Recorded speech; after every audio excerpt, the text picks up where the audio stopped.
It's Kdrama FANatics here, and welcome back to my channel.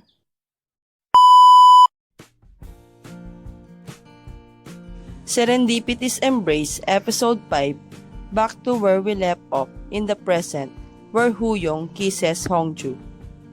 Hu-Yeong tells Hongju that he likes her and adds that his feelings have been the same since they were in high school.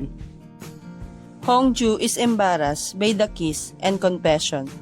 She asks him to go back home and goes to Sangpil restaurant to avoid thinking about Hu-Yeong's confession. At Sangpil's restaurant, Hongju peeling onions for him as she keeps thinking about Hu-Yeong's confession, while Hu-Yeong smiles to himself thinking about his recent interaction with Hongju. CEO Baek returns home that night and reminds Hu-Yeong about his impending return to the USA.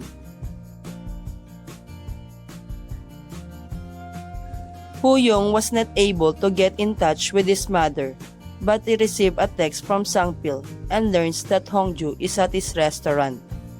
Hu-Yeong rushes there, but Hongju leaves when she finds out that Hu-Yeong is arriving.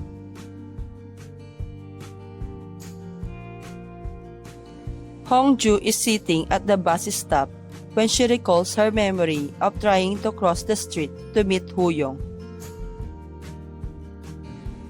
Meanwhile, Jun-Ho is drunk as he sends text to Hongju, telling her how much he misses her. Hongju is too busy thinking about her high school memories to pay attention to Jun-Ho's drunk messages. The next morning, Sangpil shows at Hongju's house and asks her to get dressed for a trip with Hu-Yeong and CEO Baek. When Hongju tries to refuse, he claims that Yeji and Mr. Son will be joining them too. Hongju tries to tell her friend how things between her and Hu-Yeong are awkward, but Sangpil convinces her to join.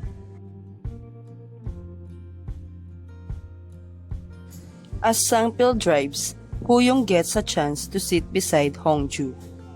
Hongju tries to ignore all of Hu-Yeong's advances.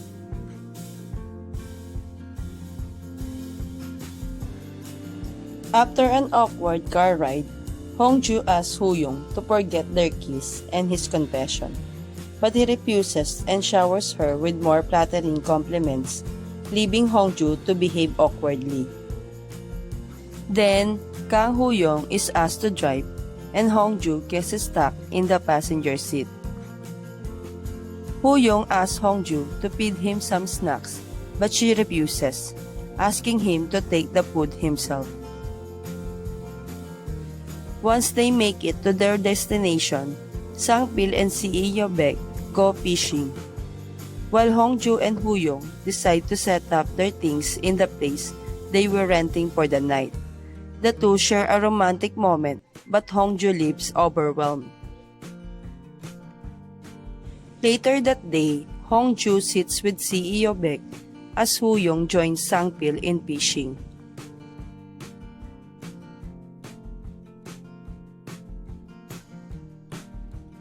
On a flashback from CEO Baek's meeting with Min-woo, who claims that Jun-Ho wanted to work in the comfort of his home.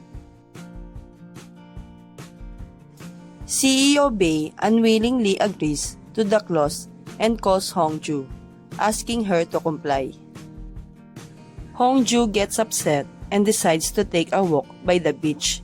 However, since high tide is approaching, Kang Hu-Yeong rushes to ask her to go back home.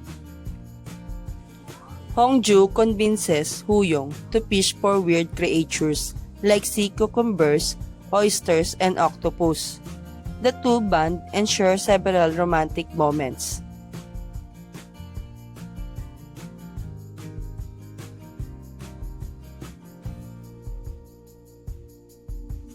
Hongju is about to kiss Hu-Yeong, but she stops herself only to be teased by Hu-Yeong after.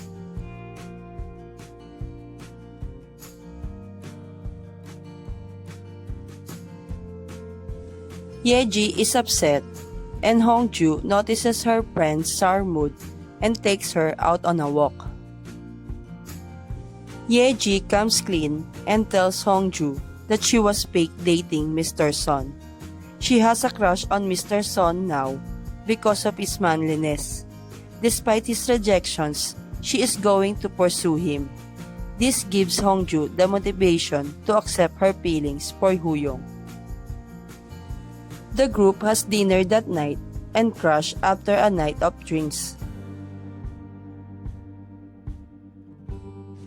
Hongju dreams of her mother, her aunt, and Jun-Ho walking away from her at different points of her life.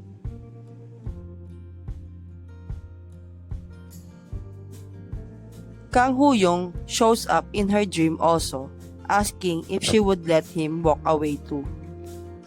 The next morning, Hongju awakens to find herself alone in the house. She tries to call her friends as well as Hu-Yeong, but panics when no one answers. On the other hand, Mr. Son drives Yeji, CEO Baek, and Sangpil back home. Yeji gives Mr. Son a drink and thanks him for staying up with her friends. Meanwhile, Hu-Yeong is back and Hongju asks him about the others, and he answered that they already back to Seoul. Hu-Yeong starts plating their breakfast when Hongju remembers her dream. She tells him that she does not want him to go back to the USA. Hu-Yeong smiles and tells her that he is not going to leave, which makes Hongju's heart flutter.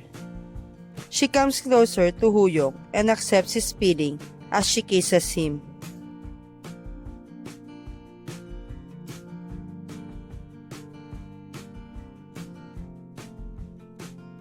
Thank you for watching. Don't forget to subscribe, like, and share.